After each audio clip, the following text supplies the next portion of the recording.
Before you plant tomatoes, there are few things which you should understand, unless you will lose a lot of money this winter. But if it's done right, sometimes you can make a lot of money, because like there are places where it gets extremely cold. So those farmers that side, they won't be planting tomatoes. So if you're in a cool, dry place where it doesn't really get extremely cold when it's winter, you can win, because like some farmers won't be planting them, so it means there might be a demand of tomatoes. But like it also depends. Sometimes there are farmers who really do well with tomatoes in winter, so you might be so surprised that the price is dropping than what you expect. But if there's a very high cold front, it means some farmers will be losing on their crops, so you might win. So it's a 50-50 with winter.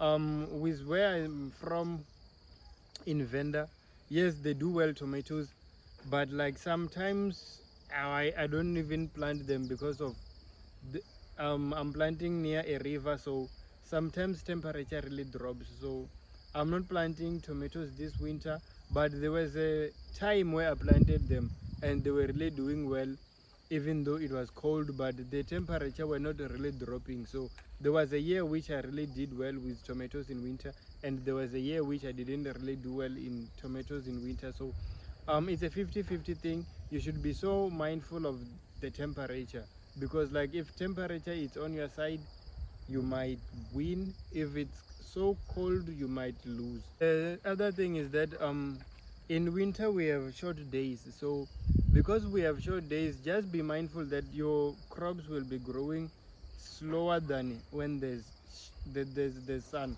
because like in winter um plants or crops are not really active that much than compared to summer. So my advice would be, find a variety which will do well when temperatures are low, because like that's the other thing. And with the variety, make sure you are planting tomatoes which those people who resell tomatoes or who sell tomatoes in town, they really want, because there are tomatoes which have a very shortage shelf life. Tomatoes which, let's say today it's red, within 5 days the tomato have to be sold to the consumer. And there are those tomatoes which take long shelf life, so be really mindful of that, and try to ask people who you will be selling to before you make the decision, because there are tomatoes those people don't even want to buy if you want to be selling to those markets. So study the market, study the variety, and try by all means to ask the nurseries around which tomatoes they have. In winter, when we are approaching winter, you will be knowing, or oh, okay, this is the variety which do well in our region. So make sure that the variety which you will choose will survive winter. One of the most important thing is it's irrigation.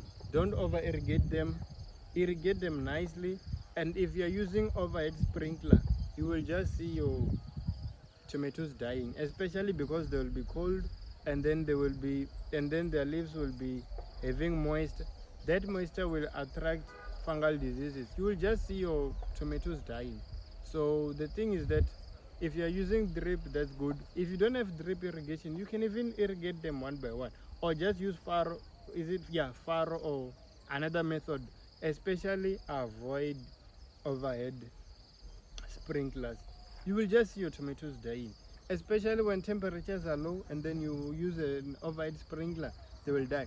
Even if you use that method where you will irrigate them early in the morning using overhead sprinkler, and then they will dry off their leaves, no, you'll be attracting some fungal diseases. It might just take time. Sometimes it might not even take time. You just irrigate them or using overhead sprinkler today, and then you will see them dying one by one. And there's a point where if they are affected by fungal diseases, you will just see them dying, especially if they're even affected based on the roots. You will just see them dying without even being able to save them. So irrigation is key, and don't over irrigate them, because that moisture will cause waterlog, because there will be slightly less sun than in summer and in other seasons. So when you are irrigating them, be so attentively on them. If you really make sure that your winter tomatoes are really in good condition, especially when you are having a large farm, especially people from here in Limpopo, we know in winter we have high chances of selling our tomato to other provinces. So with that you can make a lot of money. But if the temperatures are really constant around all over South Africa, then it means you might even see the market dropping, because some farmers might be having those tomatoes and then vice versa. Supply over demand is what really affects our pricing. But if you are selling to your local communities, you can make a lot of money without even that supply over demand thing. Because what I've learned is that if I'm supplying people who resell at town, those ones, they know if farmers have a lot of tomatoes, they will be competing to sell us, so the price will drop. But if I'm selling around my community door to door or just making a stall, I can sell at a good price because we are not affected.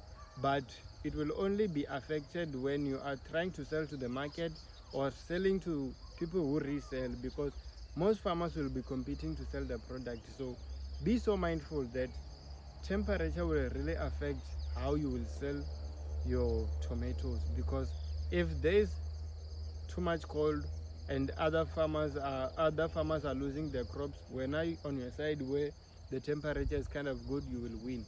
But if then it's not really cold all around, it means the price will also drop. So be mindful of who you will sell your product to. If there's something which I've left out, I kindly ask you to comment. I will reply, and then I will also do a video.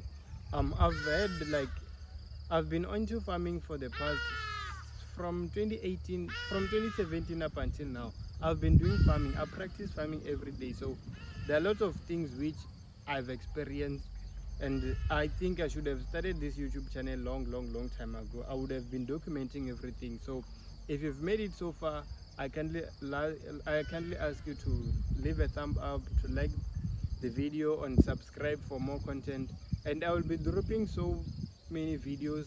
I'm even starting a fish pond, so I will document that from start to the beginning. I've also started documenting that part. So if you're interested in farming, I do farming, so I will be posting everything. So thanks a lot.